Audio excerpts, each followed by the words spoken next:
welcome back. In the aftermath of the Sofa Superstore fire, a new chief joined the department, Chief Thomas Carr. He joined the Lowcountry from Montgomery County, Maryland in 2008. The firefighting veteran had more than 30 years of experience at the time and beat out more than 140 applicants. He served as the department's leader for about 4 years before retiring because of Parkinson's disease. The city of Charleston just recently appointed a new leader. She comes to us from Springfield and Eugene, Oregon, with about 30 years experience. Her first day is August 1st. About a year after Chief Brack starts, her office, as well as all the other administrative offices, will be moved to a new building. The new headquarters will also include a fire station, replacing the one at King Street Extension. The firefighters have been working out of a trailer due to mold and asbestos. The project will cost about $5.5 million. The last 5 years, the Charleston Fire Department has undergone radical changes. Lessons were learned from that fatal night. ABC News 4's Natalie Calla takes a look at how far the department has come and where it's going. When duty calls, Charleston's firefighters are on it. But how they do what they do has dramatically changed in the last 5 years. Frank Finley is the interim fire chief and has been with the department since way before the Sofa Superstore claimed 9 of his firefighters. The biggest way we can honor them, and even after 5 years, is to continue moving forward like we're doing. As the firefighters and community began coping with the loss of 9 men in 2007, they were thrust into a whirlwind of change. And it didn't identify any of the particular risk factors about the building. An investigative team hired by the city picked apart the department and the mistakes made in the fire.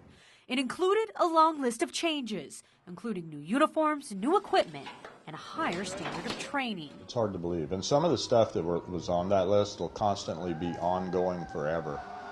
Because it changes. So this has to be accessible and usable all the time. They also created a fire marshal's office led by Mike Jalazada. Was it a lot on the plate at the time? There was and there still is. We still are not at the point that we should be for a city this size, and we continue to develop and build out. As with any department, this is going to be an ongoing process.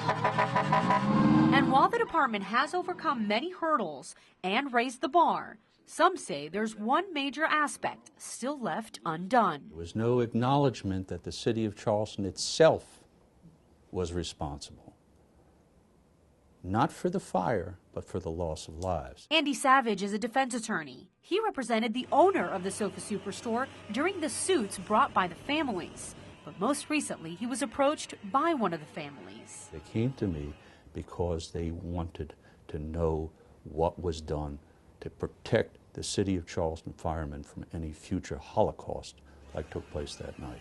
For whatever reason, the criminal negligence which took place on the part of the authorities in charge that night was never followed up. The investigative file obtained by ABC News 4 shows this case report written in March 2011, saying after deciding the investigation didn't yield sufficient evidence for any arrest, the case was closed.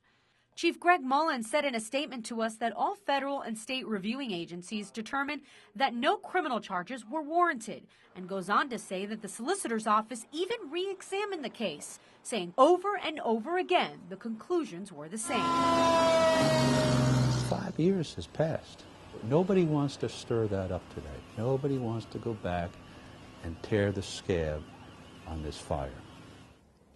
But those families deserve to know what happened, and they deserve to know who was responsible, and they deserve to have those people held accountable.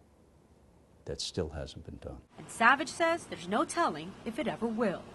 Natalie Calla, ABC News 4. The Fire Marshal Office also handles investigation and fire prevention. Never forget, it's something we heard in the days after 9/11 and in June of 2007. Mayor Joe Riley asked the community to never forget the Charleston 9.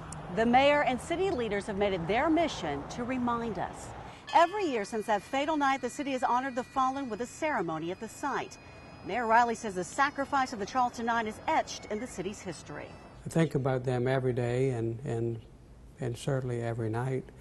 I, along with many people, have them in my memories and in my prayers. Mayor Riley says the city will continue to honor the Charleston 9. Coming up, hear from a family whose home is so close it was threatened by that massive fire. Their memories 5 years later from their backyard.